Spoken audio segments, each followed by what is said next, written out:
আসসালামু আলাইকুম ওয়ারাহমাতুল্লাহি ওয়াবারাকাতুহ।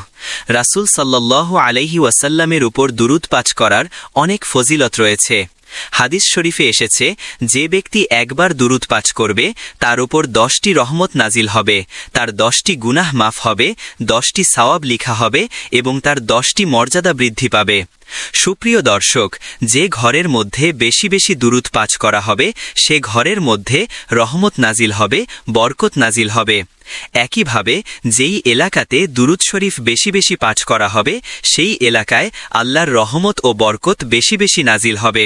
প্রিয় দর্শক, আমরা অনেকেই একটি দুরূদ জানি, যে দুরূদের নাম দুরূদে ইব্রাহিম, যা আমরা নামাজের মধ্যে পড়ে থাকি।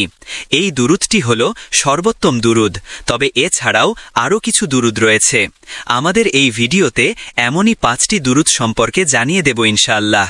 শুরুতেই দুরূদে ইব্রাহিম উল্লেখ করব। যারা জানেন তারা এর সাথে মিলিয়ে নেবেন, যাদের ভুল রয়েছে তারা এটা শুনে শুদ্ধ করে নেবেন।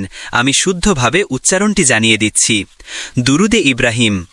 আল্লাহুম্মা সল্লি আলা মুহাম্মাদিন ওয়া আলা আলি মুহাম্মাদ কামা সল্লাইতা আলা ইব্রাহিমা ওয়া আলা আলি ইব্রাহিম ইন্নাকা হামিদুম মাজিদ। আল্লাহুম্মা বারিক আলা মুহাম্মাদিন ওয়া আলা আলি মুহাম্মাদ কামা বারাকতা আলা ইব্রাহিমা ওয়া আলা আলি ইব্রাহিম ইন্নাকা হামিদুম মাজিদ। এই দুরূদটি সব সময় বেশি বেশি করে পাঠ করার চেষ্টা করবেন।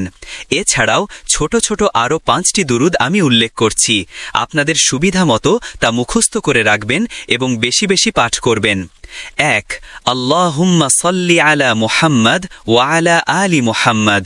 অর্থ, হে আল্লাহ, তুমি মুহাম্মাদের উপর রহমত বর্ষণ করো এবং মুহাম্মাদের পরিবারের উপরও রহমত বর্ষণ করো। 2. আল্লাহুম্মা সল্লি ওয়া সাল্লিম আলা নাবিয়িনা মুহাম্মাদ। অর্থ, হে আল্লাহ, তুমি রহমত ও শান্তি বর্ষণ করো আমাদের নবী মুহাম্মাদের উপর। 3. সাল্লাল্লাহু আলাইহি ওয়াসাল্লাম। অর্থ, আল্লাহ তাআলা তার মুহাম্মাদের ওপর রহমত ও শান্তি বর্ষণ করুন। 4. আল্লাহুম্মা সল্লি আলা নাবিয়িনা মুহাম্মাদ ওয়া আলা আলি মুহাম্মাদ। অর্থ, হে আল্লাহ, তুমি আমাদের নবী মুহাম্মাদের উপর রহমত বর্ষণ করো এবং মুহাম্মাদের পরিবারের উপর রহমত বর্ষণ করো। 5. সাল্লাল্লাহু আলাইহি ওয়াসাল্লাম ওয়া আলা আলিহি ওয়া আসহাবিহি আজমাইন। অর্থ, আল্লাহ তাআলা তার মুহাম্মাদের উপর, তার পরিবারের উপর এবং তার সকল সাহাবীদের উপর রহমত বর্ষণ করুন।